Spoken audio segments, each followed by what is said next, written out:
Good morning, everyone. Morning, Morning. President Simmons. Hi. Good morning. Morning.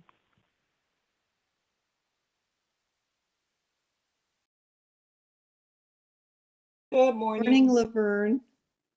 Morning. And good morning, Thomas and Lori. And Morning. I'm looking for a few more board members.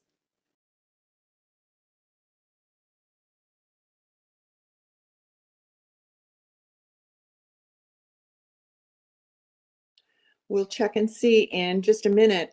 There aren't any people signed up to give public testimony, so we may go right into the board meeting. And we have a brief board meeting today. Hey, Brent or Kim, the screen looks fuzzy to me, and I don't, Lord knows I need new glasses, but I just. It is fuzzy. Okay. Me too, JC. Okay, but the resolutions and agenda won't look fuzzy, will it? Do you guys know? No, JC, I understand. Yeah, it is fuzzy. There is a separate program that runs this piece, and I don't know why, Okay. but for some reason it degrades as it continues to cycle through. So for the next meeting, Okay. I'll have a different solution for this. But no, the resolutions and presentations are a separate document, so they'll be crystal clear. Awesome. I have an eye doctor appointment. I thought, whoa, maybe I really need it now instead of in a couple of weeks. So I appreciate that. Well, JC, I just got glasses yesterday, so I was wondering if maybe it's a wrong prescription.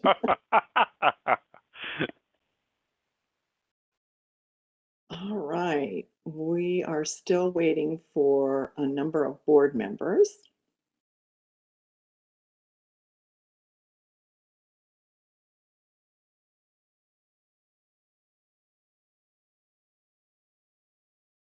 Ozzy has just joined us.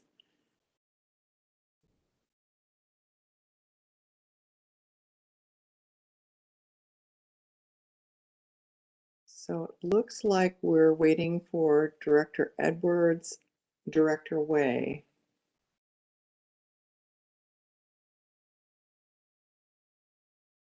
And Director Way did reach out to me this morning. She's traveling, but she will be logging in. So she is planning to join us today. Okay, great. She'll be auditory then, right? Actually, no, she should appear in the panelists with the rest of us. She was just letting me know that Okay, she's just traveling would. And Yar just indicated he's working with her to get her connected. Okay.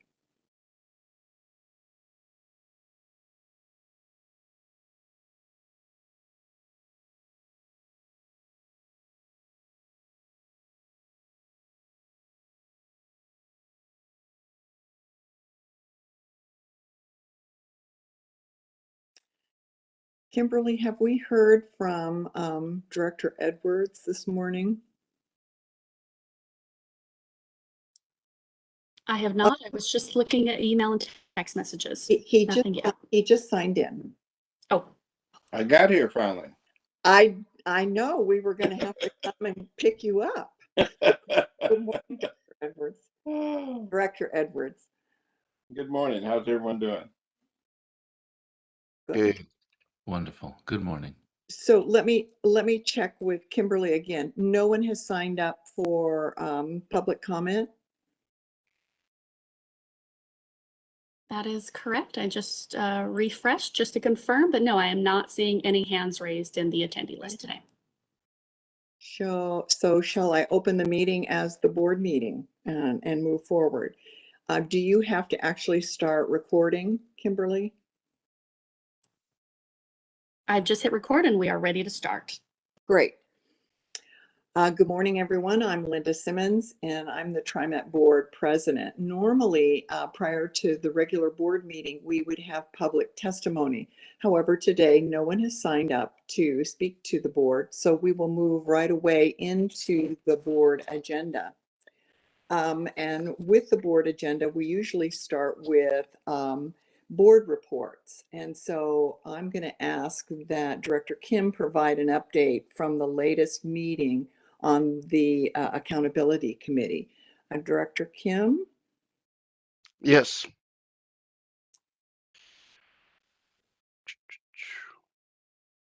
Here it is. So, good morning, everyone. Um, so, the Accountability Committee had our first meeting this fiscal year of 2022 on October 22 last week, Friday. This was also my first meeting as the Accountability Committee board rep. And I was introduced to each of the members on this committee and had an opportunity to introduce myself. And we reviewed, substantively reviewed statistics for the Accountability and Transparency website that you can, my apologies for my throat. It's been bad the past couple days, but so we got to review the transparency website that you can log on to from our main website, including the September 2021 compared to September 2020, which indicated that there were 516 page views in September 2021 compared to 529 in September 2020, which is just a couple 2% decrease over the previous year. And average time spent on the page was up 66% over the same time last year, 85 seconds versus 51 seconds. And the most viewed pages, starting from the highest, were the ridership and performance statistics, the board and directors meeting page, the public records request form, and the performance dashboard, and then the public records request log. So the committee member and manager of digital communications and content, Dave Whipple, showed me and showed the committee the newest addition and updates to the look and feel of the TriMet.org, and which the TriMet.org, the entire website, had received over 3.5 million visits to the site last month alone, in 1 month. And we also did some updating on the pages to make sure that only the most current information is available to the public, so that that means for the most of the information we provide a 5-year set of records, such as the past 5 years of budgets, so that it's clean. Folks can look for what they're looking for without cluttered items on the page. I also received from the committee member and TriMet's internal auditor, Darlene, an introduction to the Ethics Point Hotline, which tracks internal reports of fraud, waste, and abuse from employees who can choose to remain anonymous, and also has a mechanism for reporting back to those employees on the outcome of investigation on a confidential manner.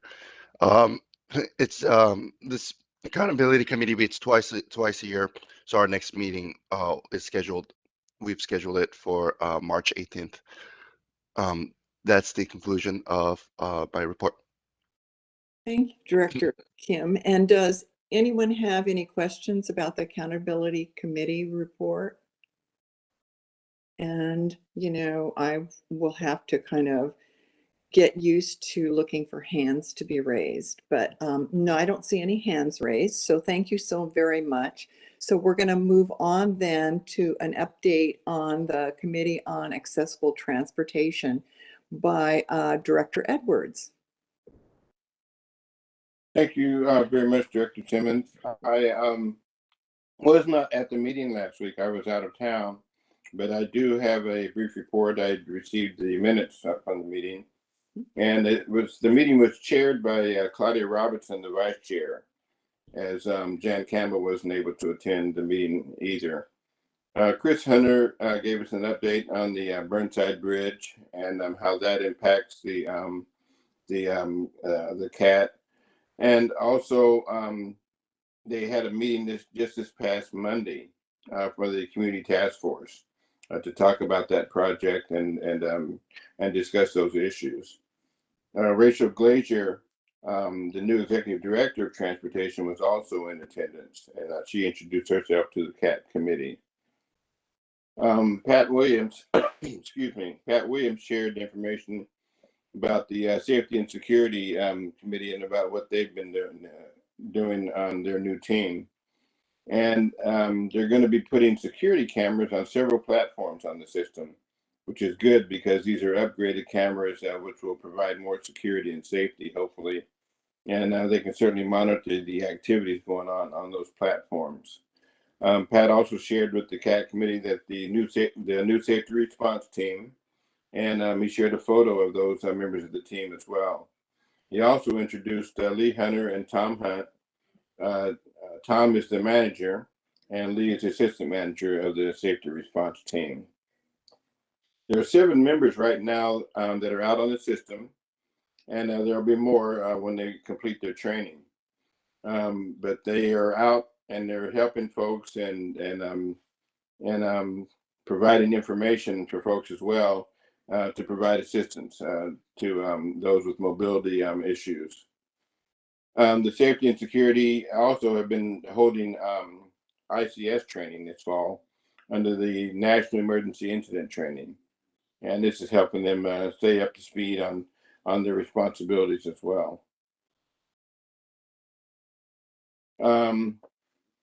The 2023 fiscal year budget it was looked at as well, and they shared some things that involve CAT that were in the budget, but they also talked about some of the changes that are going to be happening on the bus lines. There's proposed changes to 2 bus lines, and they're proposed at this point in time because they want to make sure that they have discussion and make sure that the CAT has some input. But some of the one bus line is the new TriMet FX high capacity bus line, of course, on Division Street, which is ongoing. And there's going to be changes to bus lines impacted by that, by the Division Street improvement. Line 2 will be retired and replaced by the new and improved FX Division Street improvement. And also they will be encouraged to use the Tillicum crossing instead of the Hawthorne Bridge. Line 10 will move from Southeast Ladd to Southeast 7th Avenue. And that will facilitate some of the folks that were previously on the line 2. And there's changes on the east side to line 80, which comes out of Glen Auto Park. And that's because of low ridership. And so in order to keep the buses on schedule, they have to change. They're making some changes out there as well. And there's 4 bus stops on the east historic Columbia River Highway that will be closed. And buses will turn using Southeast Cuban Street and Southeast 2nd. So these are proposals that they're going to be discussing, and there'll be much discussion before they're actually implemented. So that's pretty much it for the report. Eileen Collins introduced John Lewis, who is the acting general manager for TransDev, and TransDev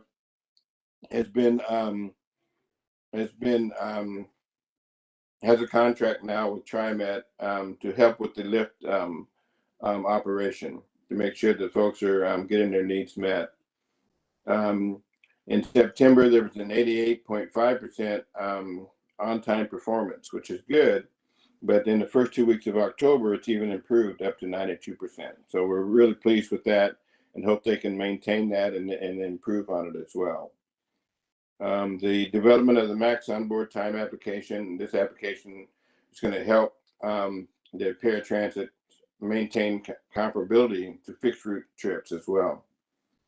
And so all these things we're getting some, they're hearing us and they're getting some improvements. And so we certainly appreciate that. And that's the end of my report. Thank you, Director Edwards. And I can now see everybody. So if anyone has any questions for Director Edwards, just raise your hand. Give you a few minutes. Thank you for that excellent detailed report, Director Edwards. Thank you. Next this morning, we have an update from the Vice President, Lori Irish Bauman, on the Finance and Audit Committee. Director Bauman. Yes, good morning, everyone. The Finance and Audit Committee met this morning, excuse me. met this morning, and we had two items on the agenda. The first was an update on TriMet's liability insurance program. We heard from Andrew Wilson, the agency risk manager. The message from him was that this is really a challenging time in the liability insurance market, and as a consequence, TriMet's insurance costs are increasing. Our insurance, the lines of insurance that we carry are dictated in part by FTA regulations, but also by internal determinations of need for insurance coverage. The agency has more than 30 lines of insurance. We're seeing significantly increased costs, and those stem from a couple of sources. First, fewer insurers are serving the public entity market, and there are increased claims and increasing jury verdicts, and those put upward pressure on insurance premiums. Now, TriMet is subject to a tort claims cap under Oregon law, and so that limits our liability exposure, but we are nonetheless subject to some of these increasing premium costs that are being seen throughout the country. So the big issue we heard about today is the increased cost of rail liability insurance. There's a new federal law that's requiring all commuter rail lines to carry more liability insurance on their rail operations. And so that's a significant outlay of funding by the agency. So we did hear, though, that TriMet has an extremely good claims record overall, and the West system in particular has an excellent claims record. However, we do see additional insurance needs in the future for example, for the articulated buses that are going to be coming online, the new light rail vehicles, the POW garage remodel, and future electric vehicle infrastructure. So all of these factors are causing significant increases in our liability insurance expenses.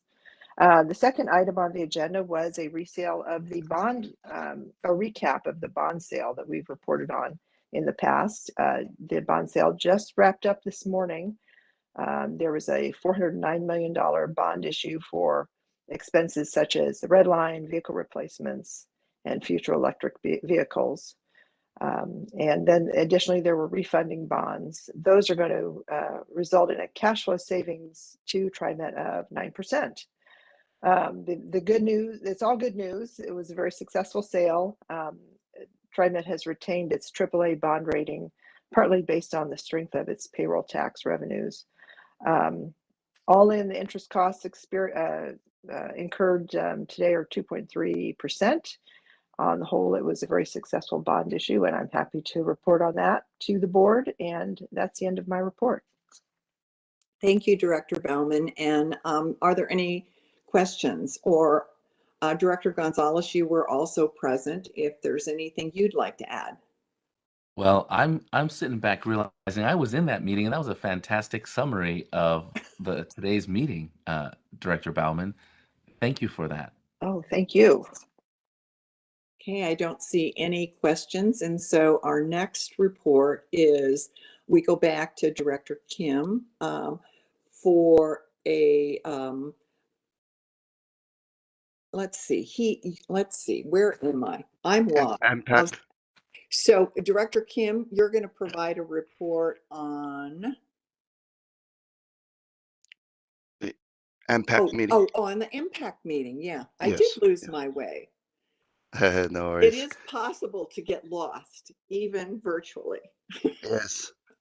Yeah, of course, President Simmons. The last meeting of AMPAC was on September 22nd, and the AMPAC meeting focused on efforts locally and statewide on affordable housing construction, with an emphasis on work from Metro's housing bond.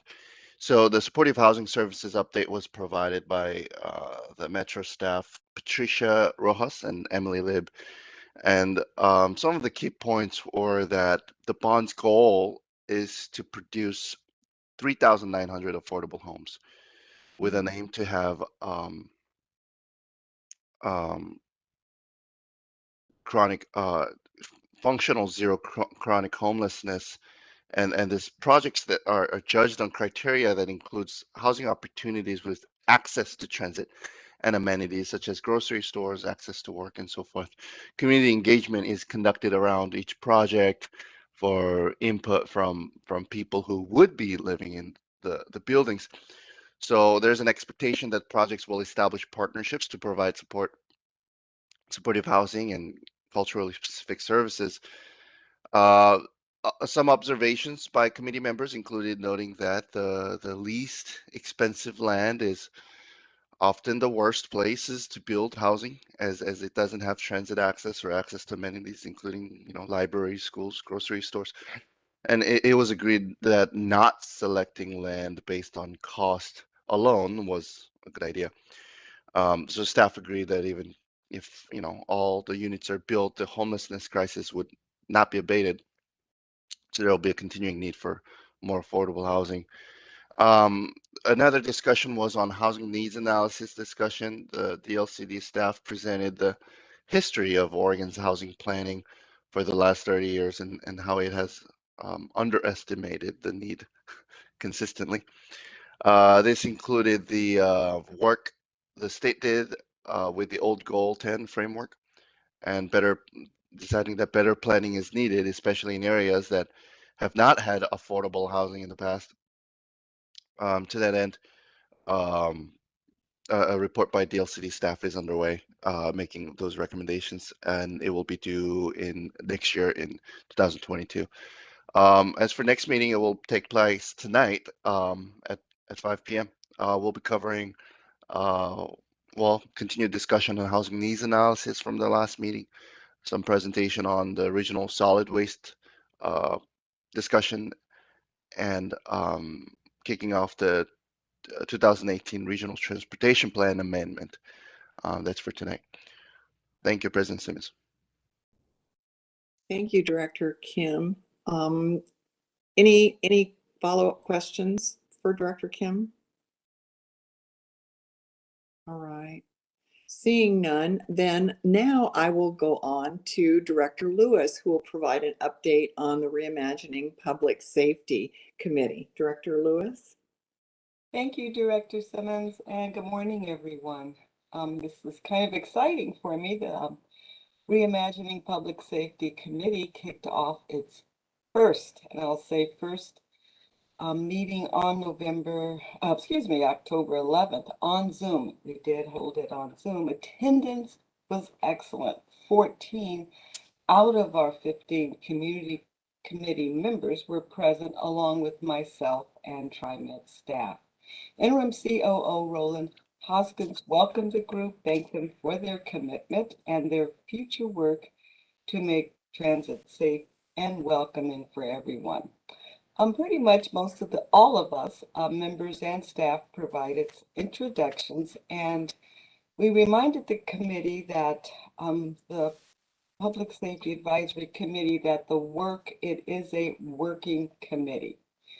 Members reviewed the committee's roles, its responsibilities, and purpose, usually key things that are done in the first committee, followed by a brief summary of the work that led to the adopted initiatives by the TriMet board in November of 2020. The committee then received an overview of the work that had already been accomplished, as well as the work the Public Safety Advisory Committee will be working on as we go forward. The first focus area will be centered around TriMet's efforts to partner with community-based organizations on the development and delivery of training through training grants for safety and frontline staff. Staff walked the members through some of the current related training, and I think Director Edwards mentioned a few that are available at TriMet, highlighting those that the community identified areas of focus and listed some potential training methodologies and initial thoughts on community training grants. The committee was encouraged to think outside the box and to propose a variety of platforms, training techniques, specifications, and requirements, making sure that they aligned with TriMet's training standards. And so they received quite a bit of homework. Each meeting has time built in to hear from those who are not on the committee. And this was real important in case there were questions to be asked, individual voices of concerns, or shared ideas. Members of the public can sign up via email ahead of time or request time to speak during the meeting, and that's noted in the agenda. There were no public comments at this meeting. Lastly, the list of the committee members, their bios are available on TriMet.org, Public Safety, along with our future meetings and recordings of our meetings. So if you want to check back and keep up, please feel free to do that. In summary, I really want to thank all of the TriMet staff for the time to bring this work to the very first meeting. It was a lot packed into our first meeting, but it was accomplished, and thank you again to the TriMet staff for a couple of rehearsals, but it was wonderful. Thank you. Thank you, Director Lewis. I can tell you from my own standpoint, I think this is absolutely critical work, and appreciate your willingness to serve on that task force. Thank you. Are there any questions for Director Lewis? If I may add, not a Yeah. question. I'm not quick enough on the raising hand with the buttons, so I try to raise it on the Oh, camera. just raise it. I mean, I'm fine with the hand thing. Oh, good. Thank you, President Simmons. Dr. Lewis, thank you for the report. I simply wanted to express my enthusiasm for not only the work that's being done, but to hear about the format that the meetings are going to have. I appreciate knowing that there's space for non-committee members to bring questions and share perspectives. This is one of those conversations that really does impact community directly. So I anticipate that avenue to be hopefully well utilized and to really bring some great insight to the community's conversations. Thank you. Thank you, Director Gonzalez. Director Edwards. I just want to echo Audit's remarks and President Simmons' remarks as well. Great work, and thank you for being on that committee and the work that you're bringing and making sure that all voices are being heard. That is so important. So thank you very much for that. Thank you. Okay, so now we're going to go on, I believe, to our last board report, which is from Director Way, who is the liaison for the Transit Equity Advisory Committee. Director Way. Yes, good morning, board members. So I joined my first TIAC board meeting on October 12th, and it was very exciting to just meet with many of the community-based organizations that are part of that work. So a couple of updates to share. We heard some updates around the Lloyd Max improvements. This is an upgrade of crossover tracks, rail ties, signal systems, and drainage near the Lloyd Center station, and it is set to last for 13 days. There will be bus shuttles that will be used to transport riders from 7th Avenue Station to 60th Avenue.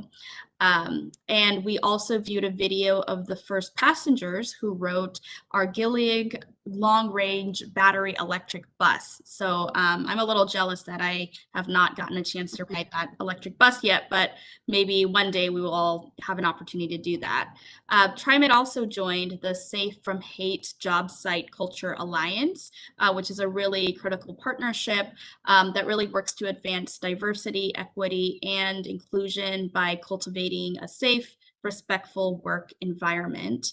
And we have a representative of our TIAC division, of our Transit Equity Inclusion Community Affairs division is among the committee that is really advising this program.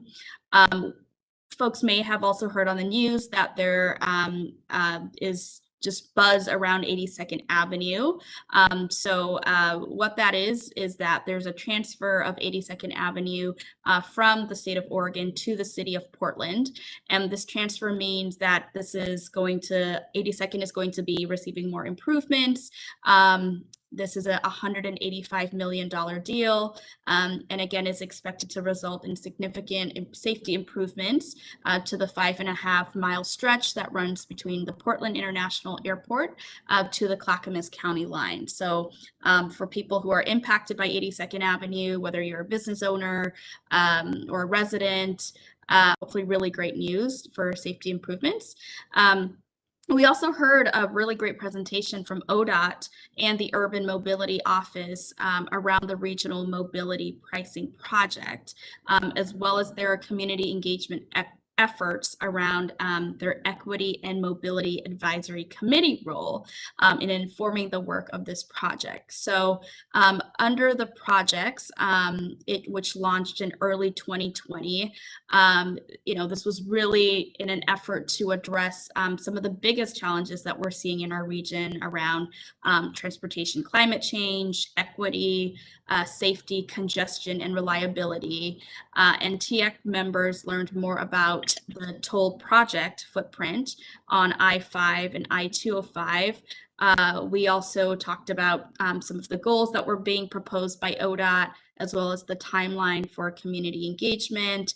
I do want to raise that we've heard several TIAC board committee members saying that a lot of folks are, quite frankly, exhausted right now because of the pandemic, and a lot of community members felt like they're being stretched really thin by taking a lot of surveys and participating in a lot of things.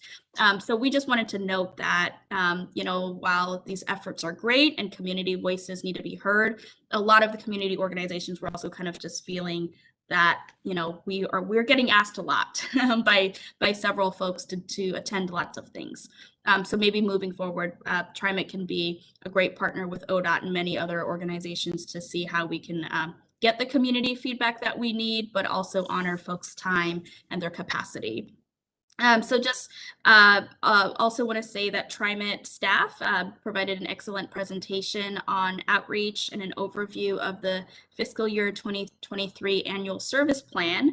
And outreach is actually starting today. So there will be outreach done in 2 rounds, one in the fall and one in the winter time. And there will also be a period for public comment. So as I mentioned, there will be 2 virtual events. One is happening today, and today's event will be hosted in English, and a second one will be tomorrow, and that will be hosted in Spanish. And I also do believe that there will be additional information provided on our TriMet website in at least 4 or 5 other additional languages. So that's really great to see the accessibility that we're providing. And just want to note that the changes to the services will take into effect September 2022 and in spring of 2023. And then last but not least, just piggybacking on Director Laverne Lewis's Public Safety Committee, we also heard an update on the Reimagining Public Safety Committee, and had some discussion around how can TIAC, be a potential collaborator with that committee, since there are some TIAC committee members on the Public Safety Committee who are interested in moving that work forward. So hopefully there could be a great partnership there moving on. But it was a great meeting, really great attendance, and glad to serve as a liaison for this first committee that I'm a part of. And I'll leave it open for any questions. Thank you, Director Way. Any questions or comments for Director Edwards? Director Way. Yes, great report, Director Way. Thank you very much. I just have some concerns. When I looked at all the partners and we have on the Stop Hate and but I get concerned sometimes about zero tolerance policies. And I know that some of these behaviors are heinous and these actions are, just something that we cannot tolerate. But I think oftentimes there's an opportunity for education as well. I don't know if that comes under our umbrella, but at the same time, I get concerned about just more or less kicking people to the curb and not giving them an opportunity to be educated or be able to change their behaviors through education. because they're still going to be here regardless of whether we have a zero tolerance policy or not. And so sometimes I view a zero tolerance policy as more or less kicking the can down the road. And I would hope that there maybe in the further discussions, there's some thought about that and some discussions about how that might be approached, and maybe have some flexibility in that zero tolerance policy. Because like I say, I just have an issue with folks being, maybe they no longer have an impact on TriMet directly, but maybe they have an impact on our society, and it's an opportunity for us to maybe correct some of those behaviors through education, so that we don't, like I said, kick the can down the road and just make that someone else's problem. Yes, that's an excellent point, Director Edwards, and I 100% wholeheartedly agree with you. I think that there's more that TriMet can learn from this, the Safe from Hate Job Site Culture Alliance, and so I think we should definitely dig deeper. But I agree with you. I think in addition to our participation in this alliance, I think there's ongoing conversations around culture change that we're creating for our agency, where we do address topics like hate and racism, and how do we hold folks accountable. So I completely agree with you, and I think we should continue to keep elevating that as a board, so that all folks who work here feel safe and feel supported. So thank you for bringing that up. Thank you. Are there any other comments from the board for Director Way? I have a comment. Director Gonzalez? Thank you, President Simmons. Director Way, thank you for the report. It's great to hear about the ongoing work of TIAC. I really appreciate you bringing up the perspective that was shared at the meeting about bandwidth, and the folks in the community being asked in a very authentic way to chime in and have perspectives in so many conversations right now. I encourage us as TriMet to really look at our partnerships with our TIAC members, as well as with our community partners at large, because between helping them informally in sponsorships and tables at events, while also leaving this kind of open-ended ask for them to participate in committees, I think creates a space for us to more formalize that relationship. I encourage us to explore how a more formal sort of understanding with our community partners could help them still have that reliable sort of predictable partnership, while also ensuring that the folks we're asking to bring that time forward and participate are actually feeling like there's a reciprocal recognition of that time being valuable, because there is so much demand on folks' time right now from engaged members of our community. It seems like there's more ask than they have time for.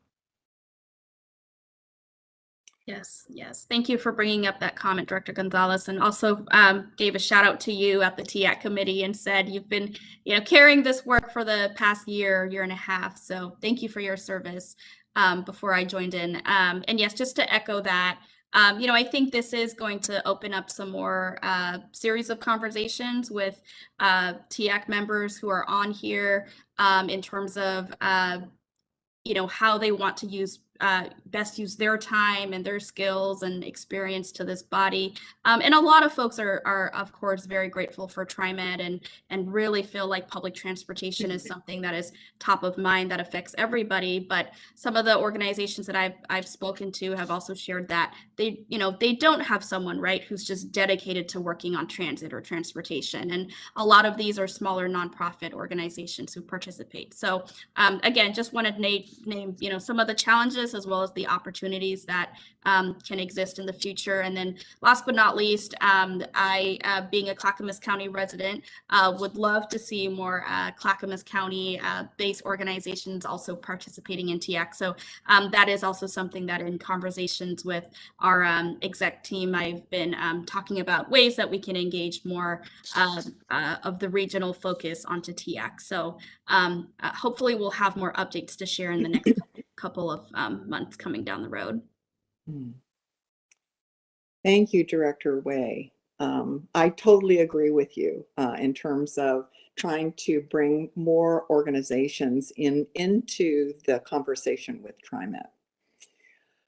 Well, that concludes the board reports, and now it's time for the general manager to give his monthly report. So, General Manager Dessou, I turn the meeting over to you. Good morning, President Simmons and members of the board, staff, and the public. Thank you all for being here today. This morning, we will be sharing some timely information on our response to COVID-19 pandemic and also our review of the September ridership report. First, let me give you a brief update on COVID-19. I'm very heartened to see incidents of positive cases among our employees on the decline. And that's great news for us. That follows what we're seeing throughout the state and the nation as the Delta variant appears to wane. That being said, the regular flu season is upon us right now, and we held on-site clinics to make vaccination easy for our employees who choose to get this year's shot. We continue to urge our employees to get vaccinated against COVID-19, and we have provided an incentive, giving employees an extra day, vacation day, or for our union workforce, an extra floating holiday for full vaccination by October 31st. We will continue to await our direction from the federal government on how to apply the Biden's administration vaccination mandate. Once we receive and review guidance from OSHA, and that's the Occupational Safety and Health Administration, we will inform our employees at that time. So turning now to ridership, TriMet provided nearly 4,020,000 rides in September. Our ridership was 26% higher this September over last September, but still down 50% from this September to September of 2019. One of the factors that may have contributed to the increase this year in last month's ridership was the return of in-person learning for most students at elementary, at high schools, and at college levels. We have completed Lloyd Max Improvements Project. This project ended on Sunday this past week here. There's been great teamwork across the agency to plan, to coordinate, to construct, and provide stellar customer service for this project. I just want to thank all of our team, our agency, who played a role in making this project a success.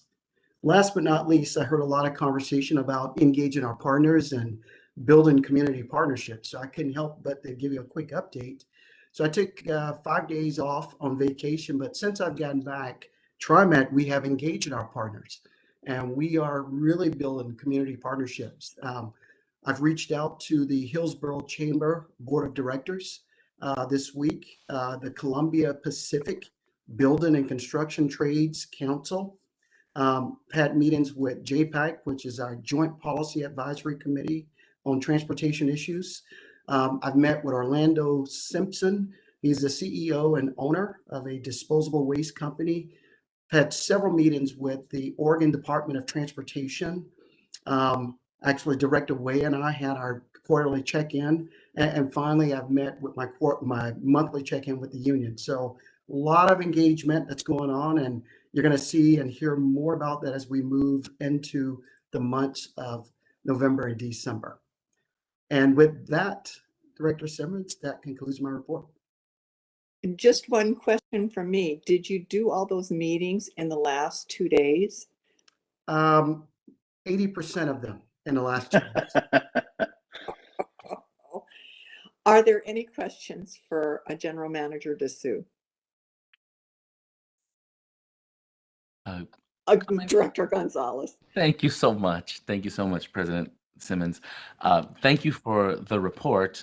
All news that's boding well, heading in the right direction. So I really appreciate that, and welcome back. I'm glad to know that you were able to take a breather. My comment is really comes back to the public comment and the engagement with community. You know, I noticed that it's difficult. We're all a little bit virtual conferenced out, and while it's difficult to make your way to a physical location at 9 a.m., get in line, sign up, and have public comment, I see this virtual forum as an opportunity to perhaps reach more folks. And I noticed in today's public comment forum, we didn't have any signups.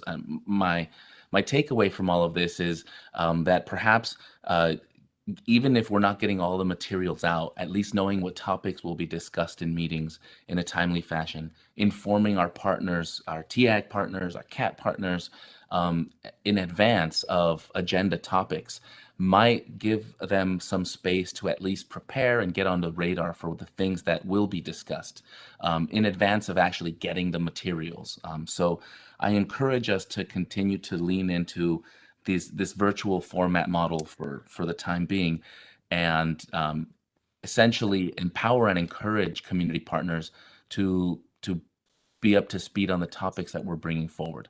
We've got a few items on the agenda today that are about our reduction in our carbon footprint, and I know we have a lot of folks out there that are very interested in this. We get comments all month, or throughout the year around these topics. It's in moments like this that having them in a public testimony would be really advantageous. So, making sure that they have that awareness of the topics would be really helpful. I would find it encouraging. As much as I've seen what school board meetings have turned into, I still find it very encouraging that we could have input from the public on topics relevant to what we're discussing in board meetings. I appreciate all the work we do, all the engagement we do. I don't take it as we're doing everything perfect when there's no public comment. So anything we can do to facilitate that participation, I think would be well served for us. Appreciate that, and I'll make sure as I continue to go and introduce and connect with the community partners, I'll put that information out there to them as well. Thank you, General Manager Dessou.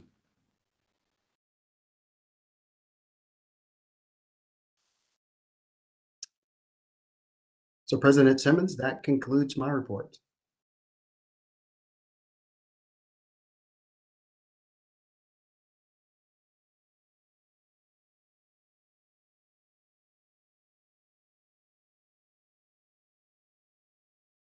Are we connected or no? Yeah, we're connected. President Simmons, are we on to the next item?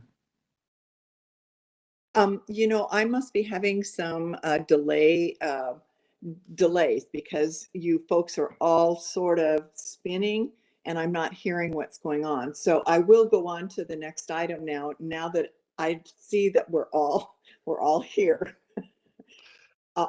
That's one of the disadvantages of technology, and I'm sure it must be at my end because I was losing lots of you. So yes, thank you, General Manager Dessou, for your comments, and we will now go on to the first item within our agenda. Is everybody connected with me? Yes. I see a lot of frozen Yes, faces. we are. Yes. We can hear you. Yes. We can hear you fine. Give me a nod if we are all still connected. You're all still connected, President Simmons. Okay, thank you. All right, so our first item of business is our consent agenda.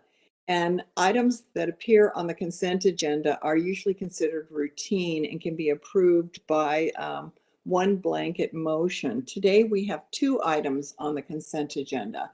One is our board meeting minutes from September, and the other is a resolution authorizing contract modification with North Coast Electric Company to upgrade LED lighting fixtures and controls at 9 TriMet facilities.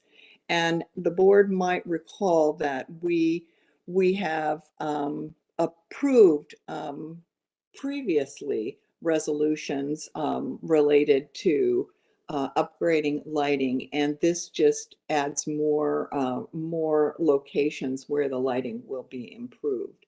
So having said that, is there a motion to approve the consent agenda, or does anyone wish to remove anything from the consent agenda? I move to approve the And consent I agenda. can't see any. Thank you, Director Gonzalez. Is there a second? Laverne seconds. Thank you, Director Lewis. It's been moved and seconded. Is there any discussion?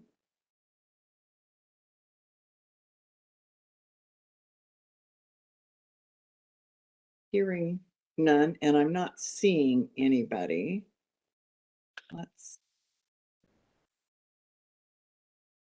All right. Since there isn't any discussion, all in favor, please say aye. Aye. Aye. Aye. Okay. Any opposed? Any abstentions? All right, the measure carries. We'll now go on to the first resolution, 21-1047, authorizing a contract with, is it Seco? Seco Incorporated, better known as Carlson, for bulk R99 renewable hydrocarbon diesel fuel. General Manager Dessou, your comments. Thanks, President Simmons, members of the board. I'm excited about this resolution that comes before you now. It continues an initiative extremely important to TriMet that was first identified before the pandemic. That's our transition to renewable or green diesel fuel for our buses. The buses currently run on ultra-low sulfur diesel and biodiesel fuel. While these are greener and cleaner options over traditional diesel, change into renewable diesel will be a game changer for us. This will help TriMet reduce our carbon footprint while transitioning to a zero emissions bus fleet. This resolution before you now would authorize a contract with Seco Inc., better known to many as Carson, to fuel our fixed route bus fleet with R99. I'm going to bring in Les Spittler, our Director of Procurement and Supply Chain Management, to provide a closer look at R99, the environmental benefit in our procurement. Les? Thanks, Sam. Good morning, President Simmons, directors of the board. Thanks, Kimberly. I'm going to walk you through a 10-slide presentation that's going to give an overview of what renewable diesel is and some of the benefits. Next slide, please. So what is renewable diesel? It is a non-petroleum fuel that is colorless, odorless, cleaner burning, and is made from renewable and sustainable raw materials. You can see the image there, the clear difference. Renewable diesel is clear. Petroleum-based diesel is not clear. Next slide, please. Neste is the manufacturer. They're the company that Carson Oil is getting the renewable diesel from.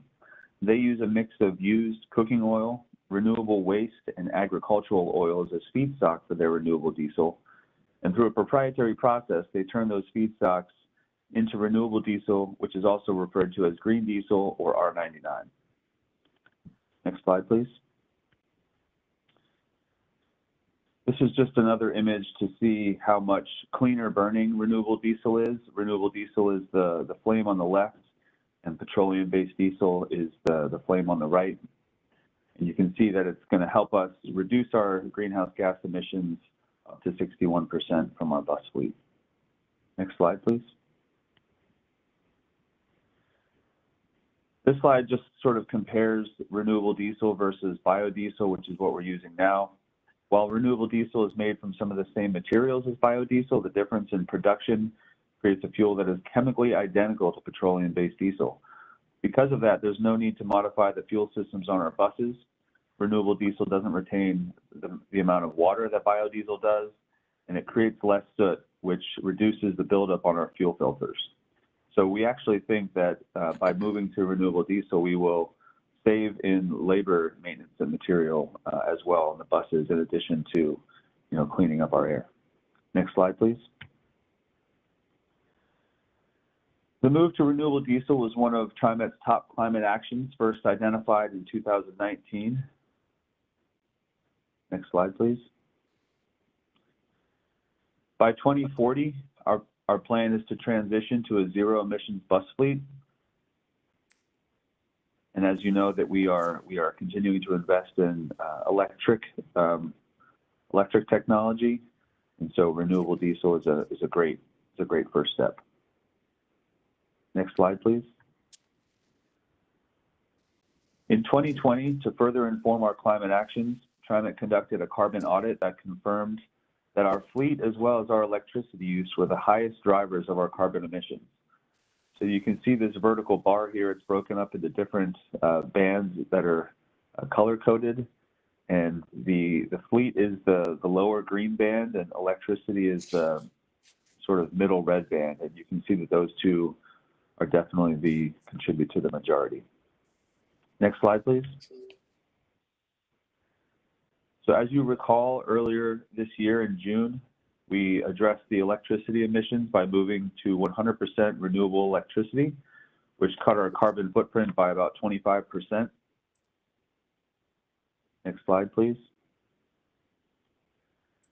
Now, with the resolution that you have before you today, we have the opportunity to reduce our carbon emissions by about another 25%, moving our bus fleet to R99.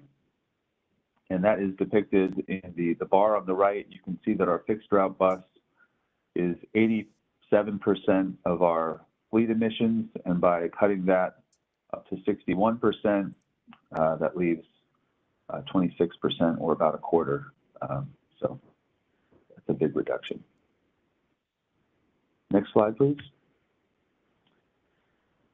Okay, so this is just to memorialize the solicitation and the contract resolution for you today. It is with Carson Oil for a 5-year agreement for bulk renewable diesel. And it's important to note that we are going with R99 and not R100 because there needs to be 1% of an additive in the fuel for engine lubricity. We received really advantageous pricing from Carson, although it was about 10% higher than the independent cost estimate. They shared with us that they were able to negotiate a fixed differential with Neste, the manufacturer for renewable diesel, for the life of the contract. We did not receive any bids for the lift fleet. That was a little disappointing, but as we did some market research after the solicitation closed, we found out from fuel distributors that they found it hard to be competitive with their pricing.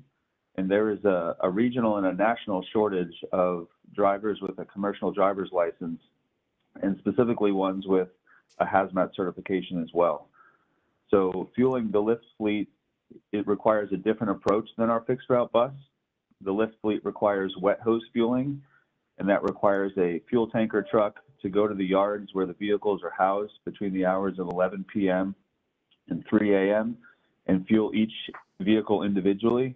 So as you can imagine, that's pretty labor intensive, and I think that's why the distributors found it hard to price that portion of our business and be competitive. So with that feedback, we will continue to work with staff internally and continue to work with the market to find a solution to transition the lift fleet to renewable diesel. And we hope to be able to bring something back to the board for consideration in the near future. That concludes my presentation. Thank you, Sam. Thank you. That's really helpful. Before we get into any discussion and or questions, is there a motion to approve this resolution? I move we approve this resolution. I second. This is Thomas. Okay. It's been moved by Director Gonzalez and seconded by Director Kim. And all in favor? Oh, no. I have to ask for the discussion. Yes.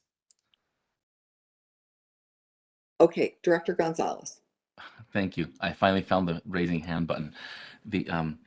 I have a couple of questions. Thank you for the presentation. I'm glad to see that this was already on the radar of the decarbonization strategy and that we're taking a step that has been thought out previously. I'm sad that the bidders did not expand the proposal to include the lift fleet, but there's even if they had, we would still have other work to do. So I appreciate that. I've got a couple questions.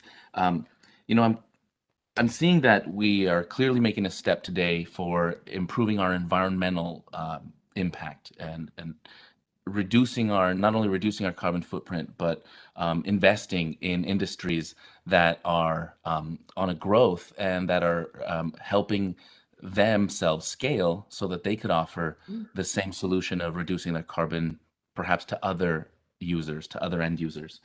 But I am also equally interested in making sure that every time we do something to help the environment, we're looking at the social impacts as well. I'm a deep believer that we can't have sustainability without equity. So I have a question about the sourcing of these materials. Does anyone know where this R99 is produced, or how it's produced? Because I'd love to uncover what the embodied carbon of this solution could be. And I wonder if there's opportunities for these things to be done in Oregon with Oregon byproducts and with Oregon labor sources. Do you know how close we are to that today? I haven't heard of any of this being produced in Oregon as of yet. I can chime in, Sam, if that's okay. Yeah, I was going to tell you, I know you've done the research here, so why don't you go ahead and answer? Sure, thank you. Director Gonzalez, thank you for the questions. The renewable diesel manufactured by Neste is manufactured in Singapore. That is their main manufacturing refinery, and the product is barged from Singapore over to the West Coast. And as you know, California is a bit more of a mature market when it comes to low carbon fuels. So a lot of the Neste product is delivered to California customers, and Carson is Neste's primary fuel distributor in Oregon, and they have worked really hard to get Neste to commit some products to Oregon because the demand in Oregon is continuing to grow. We've done a significant amount of market research, and there are 2 refineries in California that are being decommissioned. They're petroleum fuel refineries today, but they're being decommissioned and will be turned into renewable diesel refineries within the next 12 to 18 months. So I think that's promising. There's also a manufacturer in Washington that is sourcing local agricultural oils and feedstocks and used restaurant grease. And so, you know, in the next couple of years, I think we will see more domestic production of renewable diesel, which should help the pricing, should help the supply, and hopefully, you know, Oregon, as we mature in the low carbon fuel industry and market, you know, we will be able to get our hands on some of the locally produced fuel. Thank you for that information, Lester.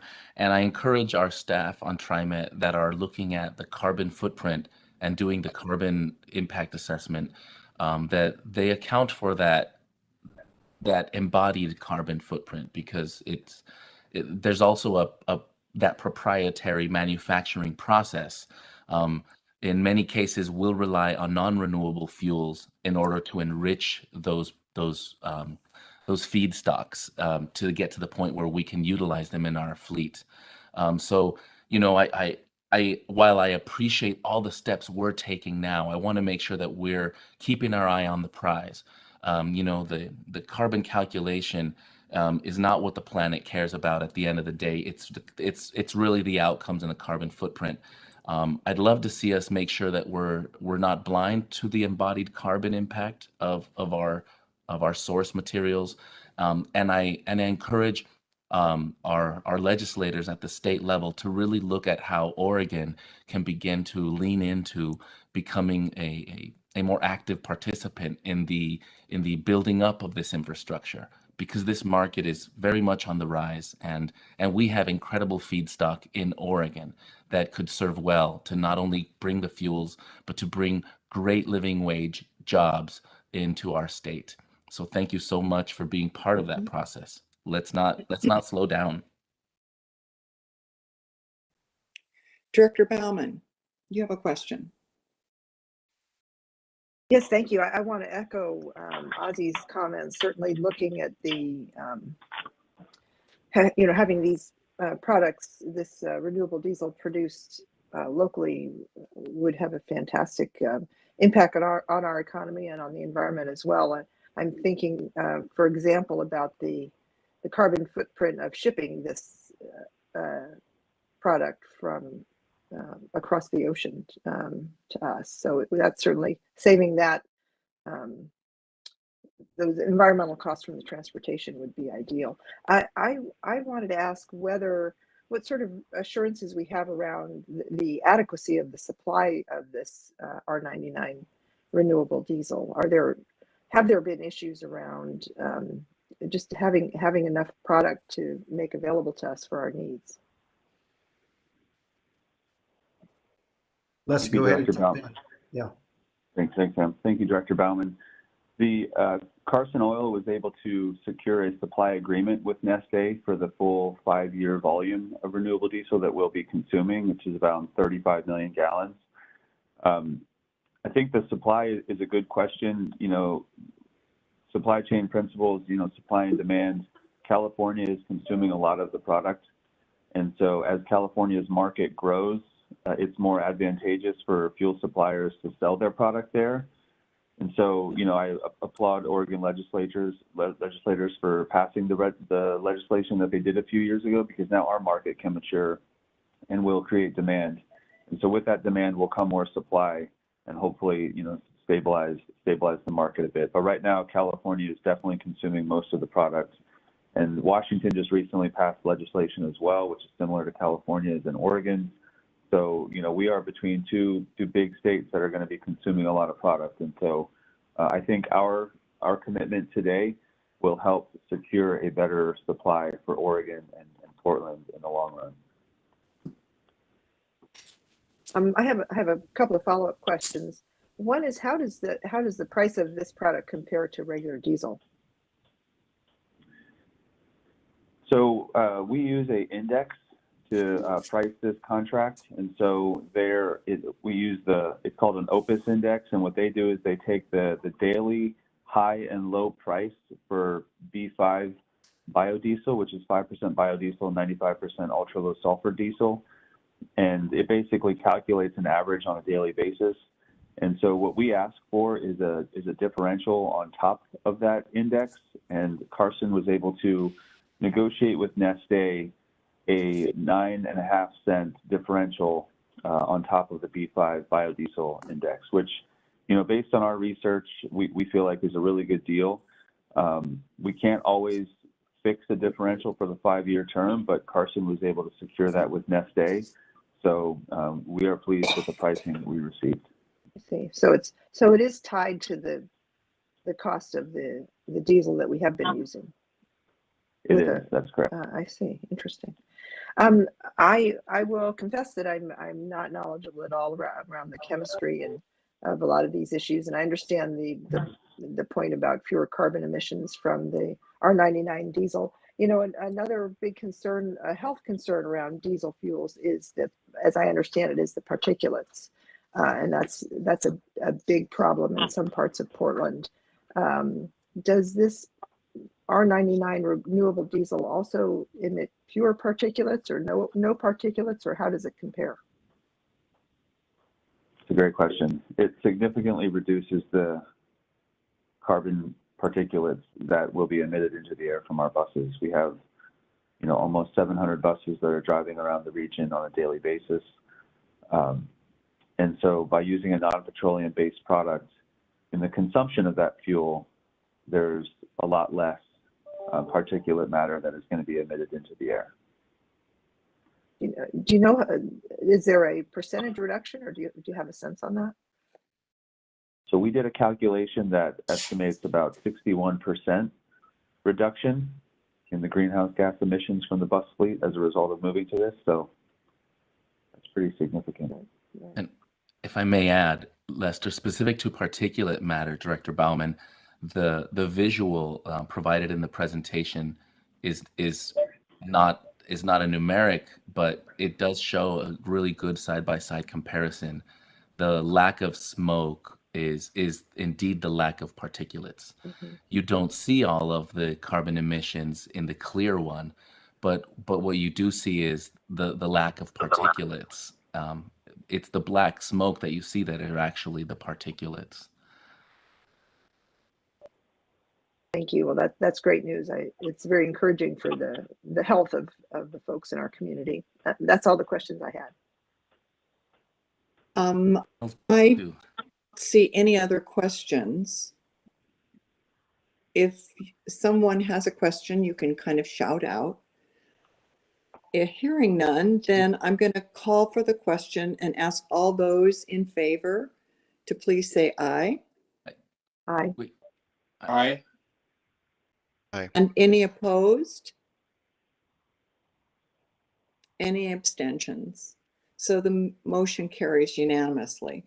So now we'll move on to our final resolution before us today, which is 21-10-48, authorizing submission of 7 grant applications to the Federal Transit Administration for FY22, federal formula and discretionary funds, and to advise as to the current status of the 8 FY21 grant applications.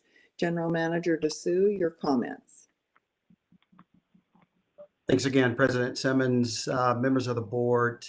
This resolution before you today requests authorization regarding the FTA grant applications for FY22 federal formula and discretionary funds, as well as status updates on 8 FY21 grant applications. Board authorization is required for TriMet to submit applications totaling $100.4 million of the FY22 funds. This is an annual process required for submission of the FTA grant applications. The list that is outlined in your packet represent what the board adopted in the FY22 budget and is broken out into the FY22 federal formula funding for the following: bus and rail preventative maintenance, as well as operating and capital projects.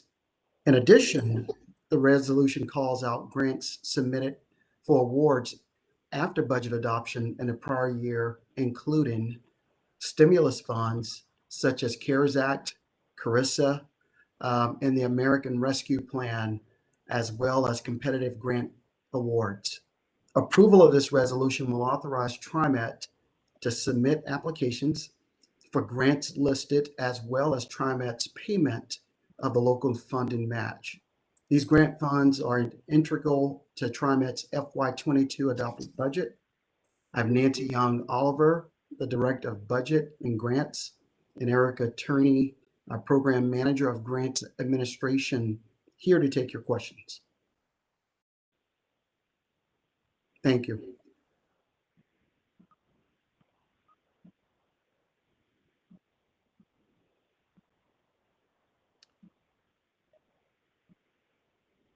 President Simmons, I don't know if we can hear you or not. I know that she was having some connection problems at our home, just to let everybody know, going back and forth right now, that she's working on right now.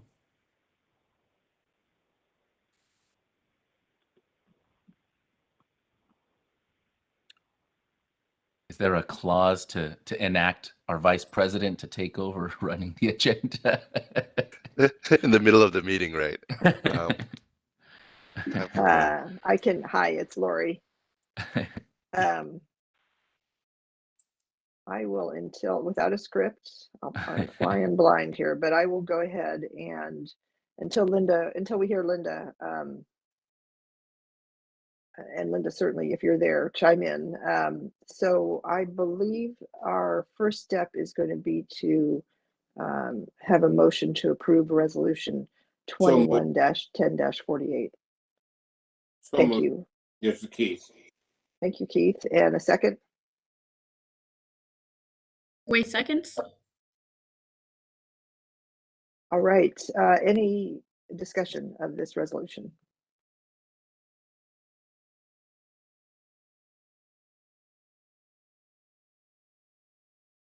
I just want to make a comment. I just really appreciate staff and leadership for putting together this huge proposal. It's pages and pages of very detailed information on exactly what the need is going to be for our agency and how we're going to meet those needs given just the pandemic and the uncertainty of just what has happened over the last year and a half. And I just, again, this is just, I feel like it's a tremendous amount of work. So really just, again, appreciate General Manager DeSue and especially our finance team for putting this together. I don't have any concerns, but I think my comment is that I think it's just so important in these uncertain times to continue to provide safe, reliable, accessible transit for everyone and continue to center equity in all of our decision making. And I do really feel that these grants that we are submitting to the FTA really addresses those unmet needs in our communities and again, trying to provide this safe, reliable public transit for all members of our community. So that's just the comment that I want to lead into. And I don't feel like I need to necessarily pick apart at each particular grant submission, but I'll leave that to other board members. But I just, again, want to extend my gratitude and thanks for working on this big proposal for us and submitting it to the federal government. So thank you. I would like to comment as well, and that was a very comprehensive proposal that was sent out to the board. And so again, thanks staff for putting that all together. My only question, I don't understand why, and hopefully someone can explain it, why there's such a large percentage of matching funds for the accessible transportation portion of the grants. And maybe Lori, you maybe know more about that and can share that as well. Let's go to Nancy and Erica. They're here. Director Edwards, they could be able to respond very quickly on that. Yeah, happy to respond on that one, Director Edwards. So is your question, I want to make sure I'm understanding the question. Are you asking why the percentage of match? Yes, it's so large, so much larger for that particular portion of the grant. So so the general answer is that the federal government determines what the match is for each type of grant that you're submitting for or you are awarded. It's not really negotiable. Erica, would you like to add anything here? Yeah, I would. So 5310 funds has a requirement that 55% of these funds be used for what FDA calls traditional type projects. And those are like mobility management, purchase services, and they carry a 80-20% match split. And then the minimum amount that you can use these 5310 funds for is for operating type of costs. And those have a 50-50 split. So when we give the funds, when we pass through the funds to Ride Connection to use, we identify the different activities and whether or not they're traditional or non-traditional type of activities. And then, so those activities are funded with those different match rates. So you're looking at an average. Okay. Does that make sense? Yes, that does make sense. I just was concerned because it seemed like there was an overdue burden on the agency to match a larger percentage of funds that are for accessible transportation than the other grants. That was my concern. So it sounds like it may be a legislative issue.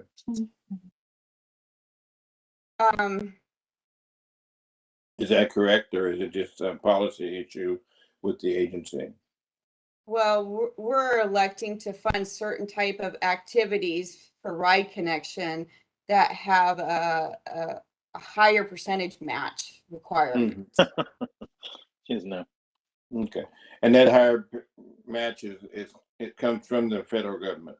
That's correct. It's either 80-20 for traditional type of activities or 50-50 for non-traditional type of activities. And we fund various activities with Ride Connection.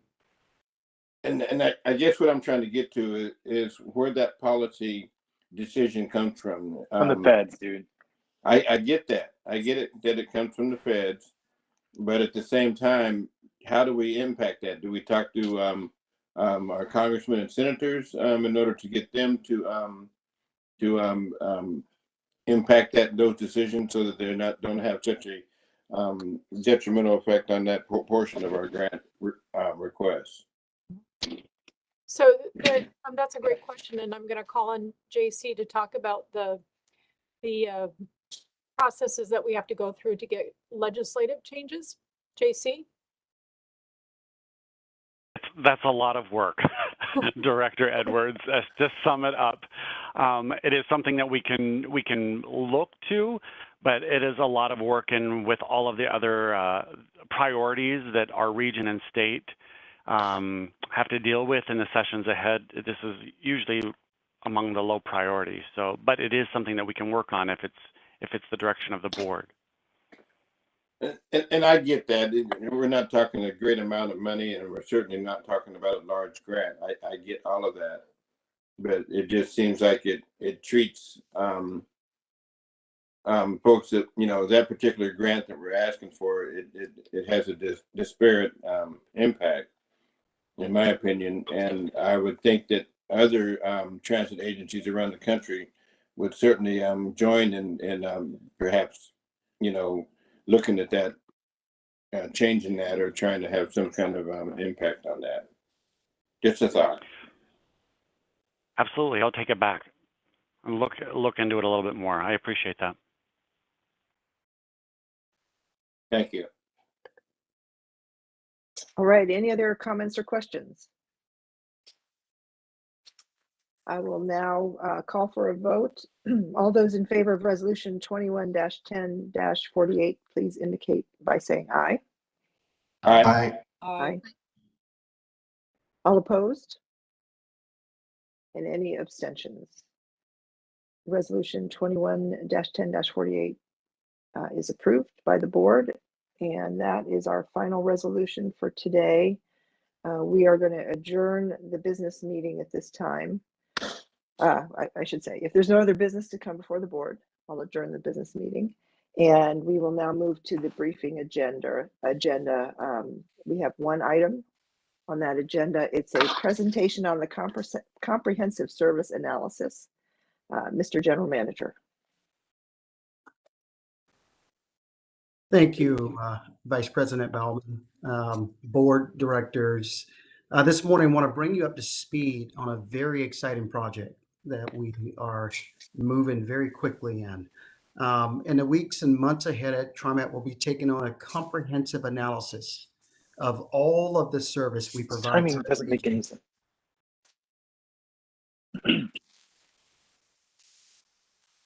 And how we can expand mobility and opportunity for more riders in our district.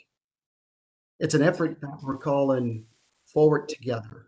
Today, I'm joined by Tom Mills, our Director of Mobility Planning and Policy, and Grant O'Connell,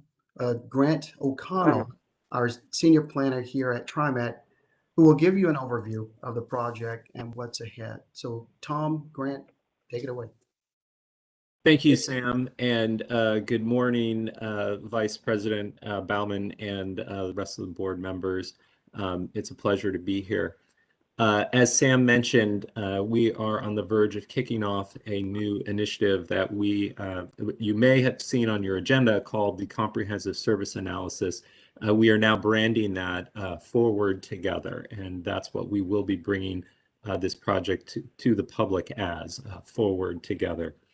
And the purpose behind this project is really to kind of get a better understanding of how the transit market has changed as a result of COVID, and how we need to respond with our service to address those changes.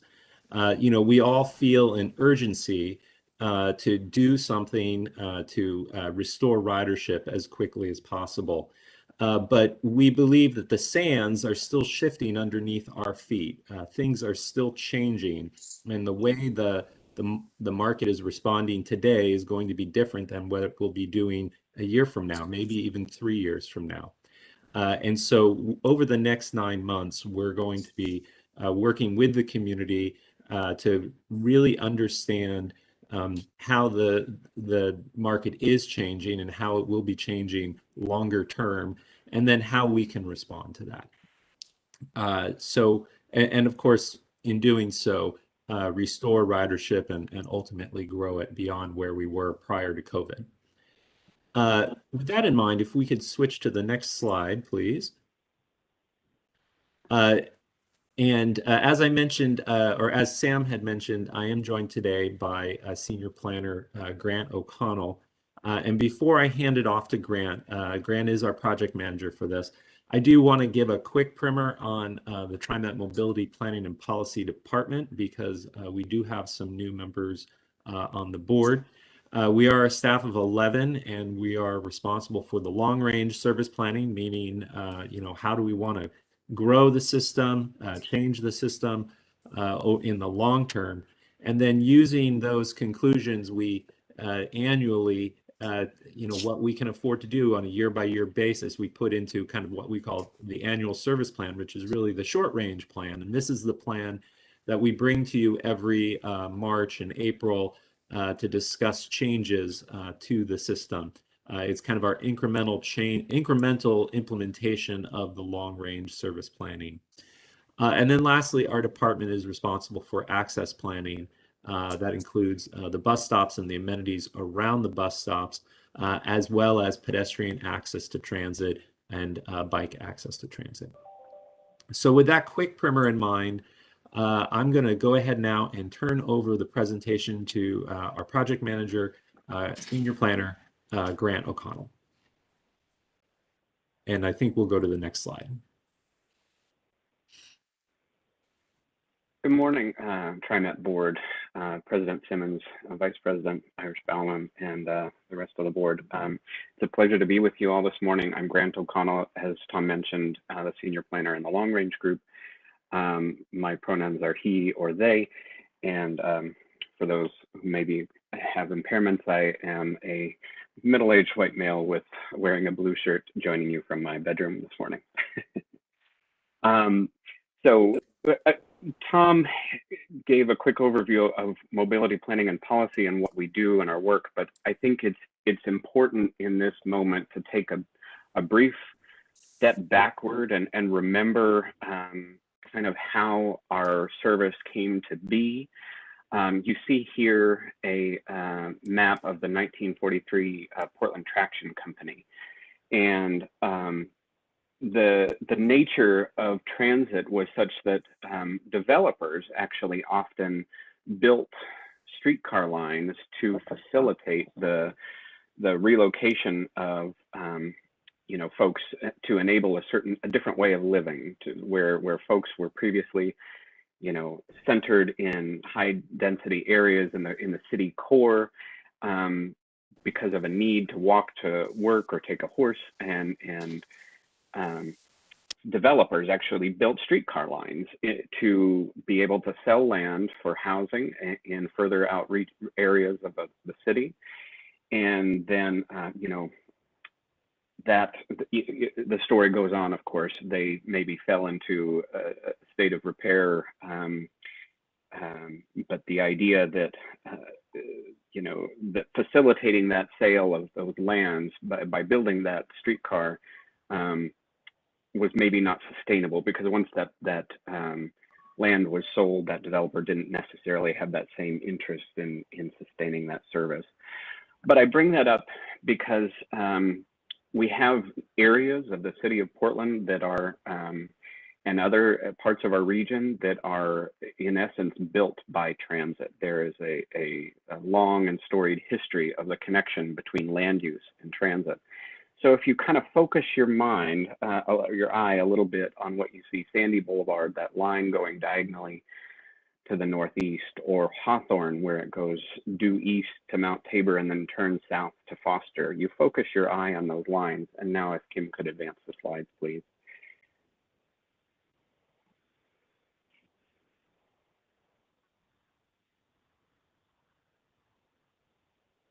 You see that diagonal line to the northeast, or that line to the east and turning south, that still exists today in 2021, 80 years later. So when we talk about our network and the service that we still provide today, it's just important to remember that some of those systems and services have been in place for decades, and the land use is such that it is dependent or even integrated into that community, that how that neighborhood functions is because of transit. So when we talk about this project, the idea of reorienting or reallocating our service, we need to also remember that some of that is very entrenched in the community. But if we advance the next slide, that 1943 history of land use and transportation connectivity has certainly grown and expanded to today. Our system now covers a 533 square mile district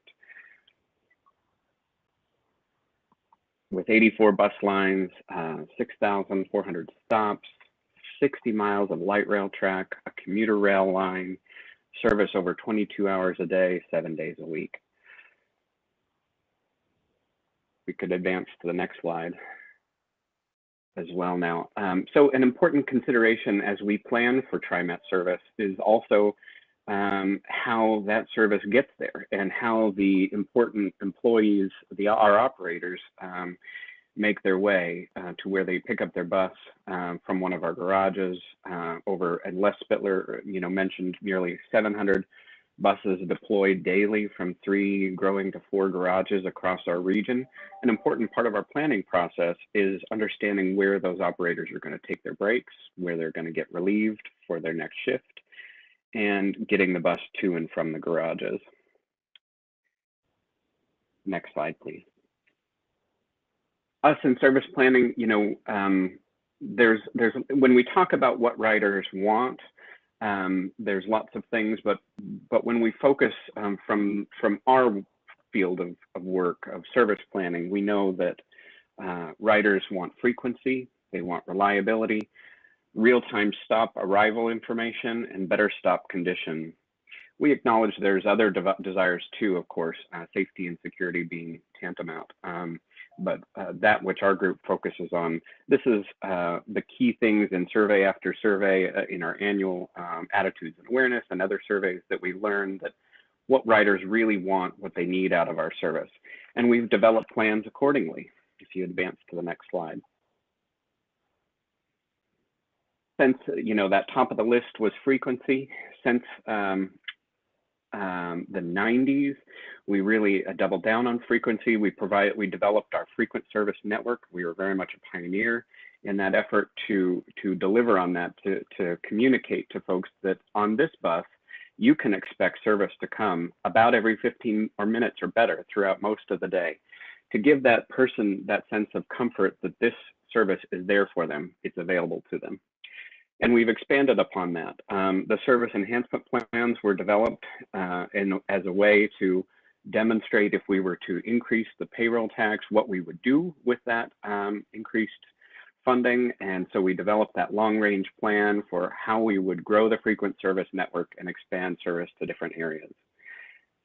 With the introduction of House Bill 2017, we developed the Public Transportation Improvement Plan, the PTIP we call it, as required by the state, but importantly to take from those service enhancement plans and deliver upon them using the funding that the state so graciously bestowed upon us.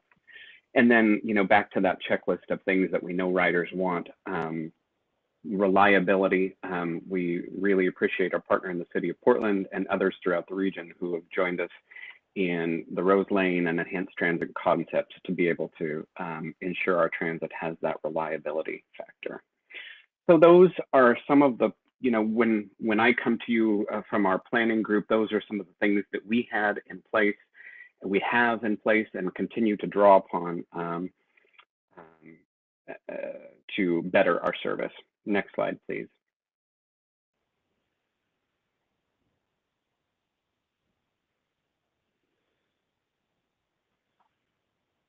Our implementation process. So, when we have those plans in place, how do we know when to go ahead and draw upon them and implement them? Well, we do so by monitoring and being responsive to changes in employment, changes to development, infrastructure and community needs. As you know, Director Way and Director Edwards talked this morning about meeting with TIAC and CAT about making sure that we engage with our advisory committees.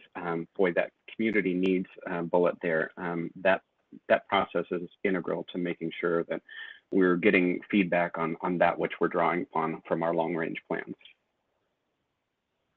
Next slide, please. Yet, so we've kind of taken you from the really far back history to kind of where we are today and how we've planned for service. And yet we find ourselves in this historic and remarkable moment for transit. When the pandemic hit, we were actively just encouraging folks to stay home if they could, to make space on our buses with our limited capacity for those that found that they need to take transit, that it was an essential part of how they conduct their daily lives. That spotlight of the needs of essential workers, the transit dependent, has really given us some very powerful information about those that may be choice riders that we certainly want to get back, but also those that really are our core customers that really need and depend upon the services that we provide. So this opportunity, this moment provides us with an opportunity to learn more. So we're going to conduct this comprehensive service analysis that we're branding now today Forward Together to understand, as more people are telecommuting, companies may have relocated, demographics may have changed, the needs of essential workers through warehousing and distribution has really been put at the fore. So we're going to take the learnings that we have right now and begin to incorporate that. So next slide, please. So how we're going to approach this comprehensive service analysis, of course, it starts with community engagement. We are partnering with a consultant. I'm pleased to say that Les Spittler's team in procurement has notified me that today we will likely execute the contract with Jarrett Walker and Associates. He is by many considered to have invented this field of work and wrote a book, Human Transit, and we are just really pleased to have such an industry expert coming on board. But we will certainly start with community engagement as we work with Jarrett Walker and Associates to lay out a plan that both meets their needs to get what they need to know in order to do a comprehensive analysis, but also to meet our standards, our TriMet high standards of engagement. We want to do both broad community engagement as well as focus for affected groups in the traditionally underserved communities. We want it to be collaborative with all stakeholders, jurisdictional partners, and TriMet employees, and really build upon the success of the Reimagining public safety process. I heard this morning Director Gonzalez's comments about fatigue with engagement, and I hear that, and I might even sympathize with it myself around for the various projects and processes. So we really want through this to be able to meet people where they are, whether that be on board our system or through community groups that they already engage with. The Reimagine Safety group really demonstrated the power of that process, and hope to build and leverage upon that and welcome your input on who all may need to be at the table. Next slide, please. So with that community engagement understood to be integral to all aspects, the first major undertaking will be a market study. Jarrett Walker and Associates is partnering with another local firm, Parametrics, that we have an extensive history of great projects with, most recently the Express and Limited Bus survey. But Parametrics will be handling the market study to understand employment and development trends, to both listen to the community and leverage our existing staff, the transportation option groups that have those relationships with employers, and also our community engagement staff that have those relationships with various community groups, to really develop an understanding of what's going on in the pandemic and how we need to pivot our service. You know, informed by the learnings from this effort, we will develop a set of goals and key performance indicators that we can then that we will take into the next phase. So if we can go ahead and advance the slide, please. So the next phase then, once we've really done that deep dive to understand the needs of our core ridership and what's changed amid the pandemic then, and develop those goals and key performance indicators, we'll then take that with the consultant to do a comprehensive analysis of all the services we provide, and develop a range of scenarios to take to the public informed by those values. And I can imagine there may be possible goals or values such as equity, the environment, new mobility, ridership, coverage, etc. You know, so those goals, those values will inform various service scenarios that the consultant will develop to measure our service against those goals and see how we're doing, and then propose changes or alternates to our service that we might be able to implement. So you see here in this is an example of the type of work that Jarrett Walker and Associates does. It's hard to find her, but there's a little image of a person around approximately 148th and Division there. And what you see in those colors is how far that person can get in a period of time. So each color represents, say, 15, 30 minutes, an hour, 2 hours, how far they can get using our system. And so Jarrett Walker and Associates is a big fan of access mapping, looking at who can get access from where. And so, you know, just a small an example there, you see kind of a white area just to the north of where she is. And so it's saying that this person can get in 2 hours all the way to Hillsborough, but they can't get just a tad bit north on 148th Avenue. They essentially have to walk, and it would take almost 2 hours. So that's the type of thing that we can learn. And thankfully, we have in our long-range service enhancement plans to introduce service on 148th Avenue. But a key assumption of this project, I need to take a step back, and part of which we will, you know, need to workshop with you all as the board, is understanding that given the moment that we are in with the pandemic, we do also, an assumption for this project is that it will be cost neutral. So in order to, if we see those opportunities where we may be able to better serve the community, it may require tough decisions around cutting elsewhere or potentially identifying other funding. So while this project will be key for learnings, there will be some tough trade-offs that we'll have to work through together. So that's you know, the core of this project, the comprehensive service analysis that you see on that slide there. Next slide, please. The timeline for this project is going to be quick because, as Tom mentioned at the outset, we need to be nimble and respond to this moment, but yet at the we also want to do a very meaningful process. So we've settled on about a 9-month process with today the execution of the contract. Those stars are a working group. We've gathered together an internal working group to review the project before taking it to the public. So we'll take that to the public, or rather take that to our working group first, and then go out to the public shortly thereafter. And then in the near term, do that transit and mobility market study to understand where we need to pivot to respond to the changing nature of the transit market. And then take those learnings, as I mentioned, with some goals and key performance indicators developed out and perform that service analysis in the spring, and then develop a final report next summer.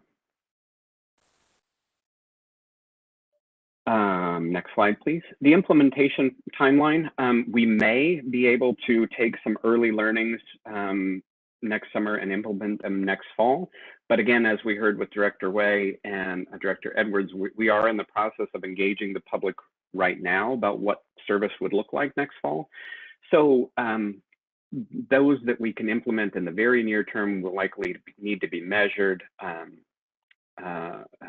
to not be disingenuous to the process that's undergoing right now, and then look to the annual service process that kicks off a year from now, begin to incorporate any larger changes. Again, acknowledging that this project for now assumes cost neutral, so we have to weigh our options. And of course, that also considers operator levels. The labor shortage does continue. And go ahead, thanks. The next slide is perfect. We will be providing quarterly updates to the board as this progresses, centered around the key milestones that we identified in that timeline. And then during implementation annually or as needed thereafter. Next slide, please. Tom, did I miss anything? Did you want to add anything to what I've said? I think you covered everything, Grant. Fantastic job. Welcome questions from the board. Thank you, Tom and Grant. I'm back online, so I will look for hands for people who have questions or comments. And Dr. Lewis? Thank you, President Simmons. Thank you for a very detailed report presentation. I looked at a couple of days ago. I think it was Monday or Tuesday when it came on. And I do have a question. Could you share a little more information about the consulting firm? Have we worked with them before? And their historical background or their engagement in working in underserved communities, a little demographics about who they are. It was kind of not clear of, this is a huge undertaking. And so it would be helpful to know a little about the partnership that we're getting ready to, be in, I guess, for 9 months, you said? Yes. So Jarrett Walker and Associates, and then subcontracting also with Parametric. They are about 10 years in the business. They've worked on projects in Houston, Dublin. I know Director Simmons, Board President Simmons, has been to Dublin and seen that work there. The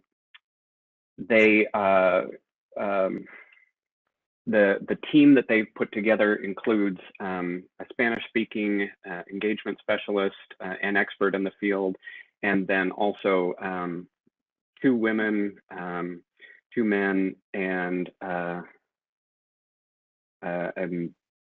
maybe 3 men. Yep, with Evan Landman. Yes. We did score them against our DBE requirements and reviewed those, and they've engaged in some recent double-blind hiring processes to ensure that, and experienced a great result with fielding new candidates that brought in some diverse perspectives to their agency. What more can I tell you? Do you have more specific questions? Hey, Grant, this is Steve Witter. And Director Lewis, I wonder, Tom, Grant kind of zeroed in on sort of the specifics, but could you talk about Jarrett Walker in terms of a kind of worldwide expert on this? And I think some board members probably maybe just Lori and Linda were present when Jarrett Walker came and did a workshop with us. So Yeah. Your level of what Mr. Walker. Sure.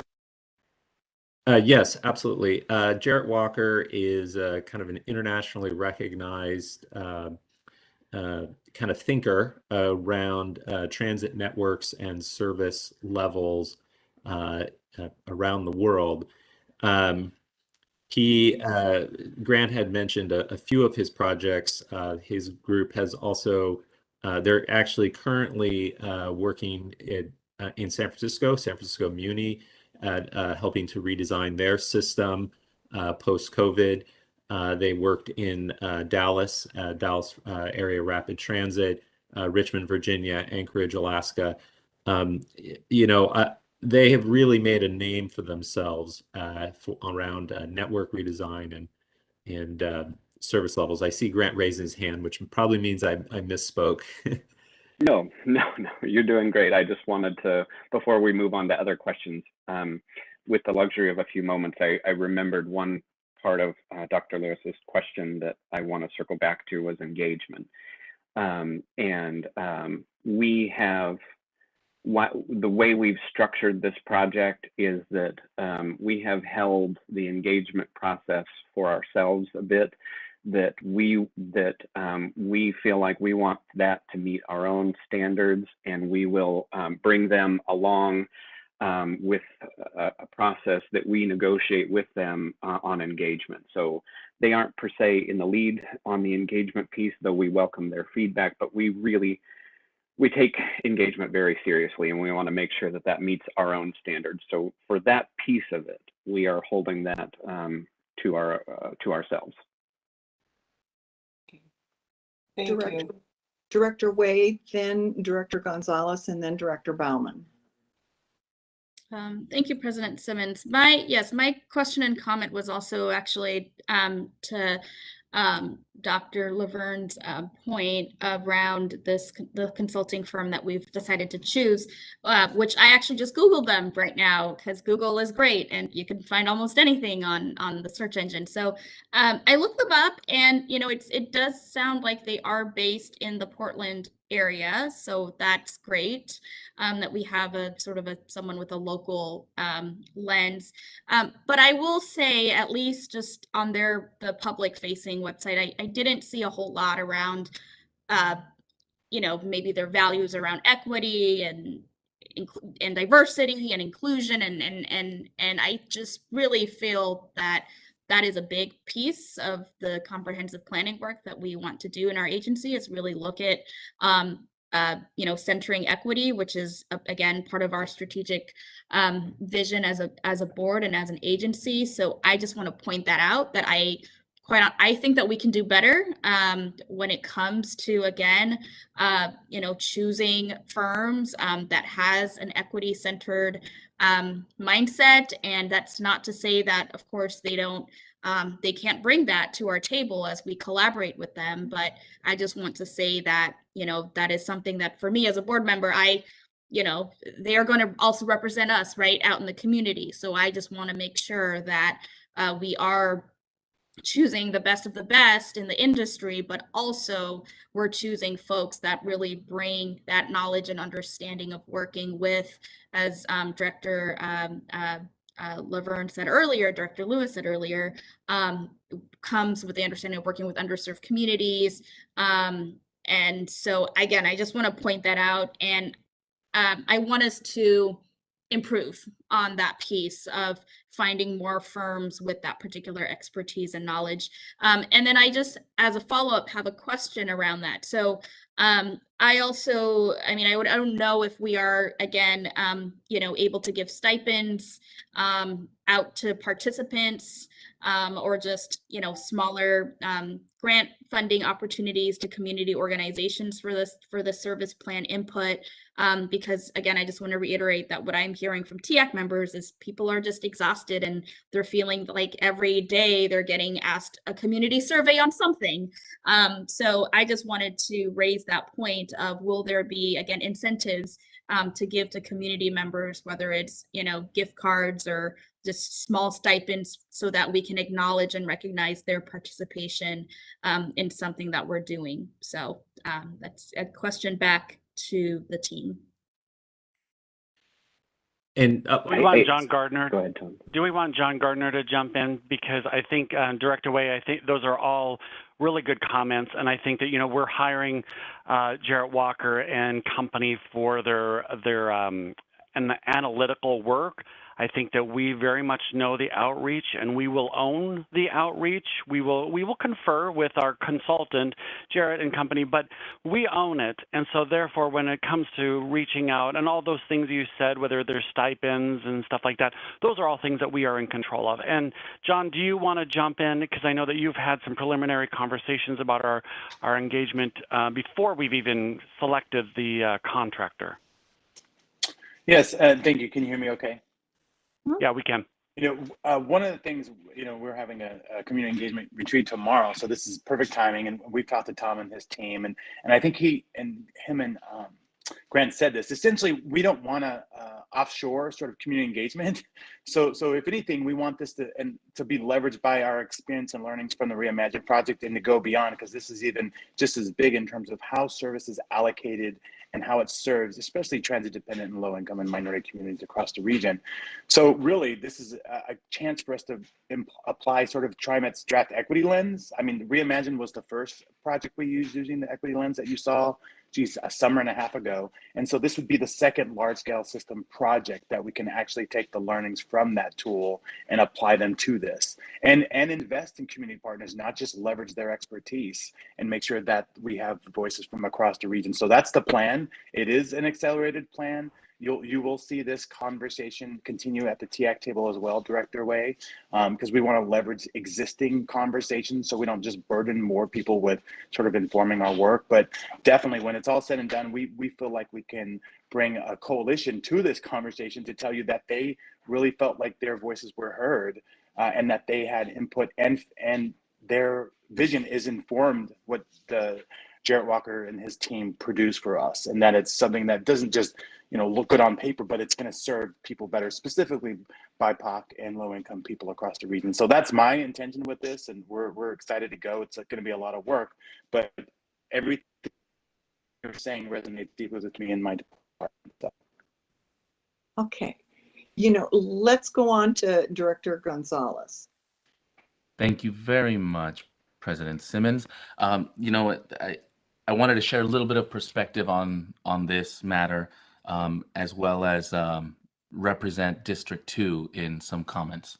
First off, I come from this industry, so I know Dr. Walker's work. I've interacted with him briefly. I'm not sure he would remember. I know parametrics as well, and I am familiar with the individuals working on this stuff. I feel thrilled that they're coming forward to help us through this process. I wanted to just provide the context. While Dr. Walker lives in Portland, I think his website, his company, and his value proposition caters to an international audience. I don't think it's really structured to try to kind of speak on the terms of how we speak of equity work here in Portland, Oregon. And I would encourage anyone who had the opportunity to discuss this with him in person. I feel confident he'd run circles around us in really talking about the human lens, the humanistic lens, and to be able to see it from more than just one perspective. Frankly, I have full faith in that ability. But I'll stop there. I don't want to inflate his ego more than is necessary at this point. I know he's already got one that barely fits in Portland, and I look forward to seeing him again in person soon. But having said all of that, I want to acknowledge that this work is very important. I'm really glad we've got some capable people at the helm, and I'm thrilled that TriMet's going to be there to make sure our language access plans, our community partners are leveraged to the greatest extent. Now, I want to make sure to emphasize one thing about this transit planning. We are, I'm representing District 2, which is, has all of downtown and has a lot of areas that are some of the lowest walkability scores in the region. And I know Director Simmons also has areas that, and Director Kim also has areas where we have some of the lowest walkability scores in the entire transit metro region. Director Y, you also have some areas. I want to emphasize that when, you know, that little person that was on 122nd and Gleason in the graphic, not only has to depart from an area, but also has to arrive to a destination. And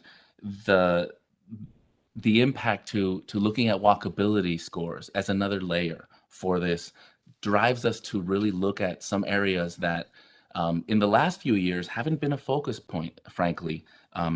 You know, there's something about District 2 that doesn't get a whole lot of love when we're talking about how to expand service. And I get it. No one's bleeding for the folks in the hills, but at the same time, the topography isn't going to change. The context of people is changing. The need for mobility with public transportation is still there. And so I encourage us to really look at walkability scores as another one of the driving factors here. At the end of the day, we want a system that is going to meet the needs of folks across all parts of society. And to be frank, you know, there's a lot of room for improvement in the low walkability score neighborhoods, where it's not easy to get a cup of coffee, it's not easy to get a loaf of bread, and even if we're gonna, you know, try to get groceries to and fro the places in the District 2 edges, we don't really have options for public transit very well. I encourage us to really look at that, and I'm sure the parametrics team and our consultants will be looking at many factors. But I bring this really to staff and to our consultant team and to the public at large. You know, we really are looking for a comprehensive service plan that is recognizing that, you know, whether you live in the ghetto or the hills, you should be able to interact with both. I want to go to 122nd and Gleason. I want my friend from 122nd and Gleason to come over as well. And both of those ends of the routes are important places to consider. So I think it's an important thing. I think that the work we're about to do is wonderful. I'm glad we have the right folks. And I just want to acknowledge that, you know, there's a lot of areas that we have not considered the highest priority for some time for very logical reasons, but we're now turning the corner and looking at a vision that's looking forward. And there's young folks, old folks, working folks, retired folks in all of the areas of the TriMet region. And it's not just the choice rider versus the transit-dependent rider that I think we want to kind of juxtapose in the lens here. So I'm really excited we're doing this, and I hope that in the process we're able to hear from all of these different facets of voices that in the end agree to this common idea that we want a public system that we can rely on, that will get us to the places we want to go and need to go. Thank you, Director Gonzalez. Director Bauman. Yes, thank you. I want to first say to all the board members, now that TriMet's going to be taking a comprehensive look at our service, I encourage every one of you to get Jarrett Walker's book, Human Transit. It really is extremely instructive on how transit planning occurs and kind of best practices on, you know, what's an efficient and effective bus system. So it's geography and it's a lot of other elements, things that maybe will surprise you about how transit planning occurs. So I first off would absolutely encourage every board member to read Human Transit. Jarrett Walker did make a presentation to the board at one of our retreats a few years ago, and he is the man. He lives in Selwood. He got his start at TriMet as a planner, but he now, as everyone has indicated, is internationally known. And I know that every or a lot of transit agencies in the country are doing what we're doing, which is rethinking their service after COVID. And I am sure he is in demand everywhere. So I'm actually really pleased that he's able to work with us. So thank you to everyone who got him on, Jarrett Walker and his firm on board. I am going to talk about District 4 for just a moment. My district, Southeast Portland, and a little bit of Milwaukee. And it's interesting to look at that trolley map for 1943, because so many of our bus lines in Southeast Portland follow some of those trolley lines, just as Grant indicated. It was very interesting to me to kind of dig into that. So we are surely way overdue for a really comprehensive and deep look into where people need to go and how best we serve the folks in our community. Commuting patterns have changed.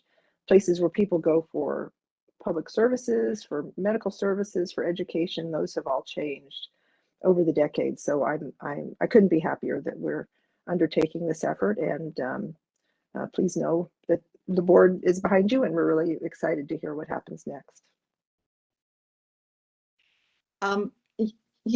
I'll share some comments as well.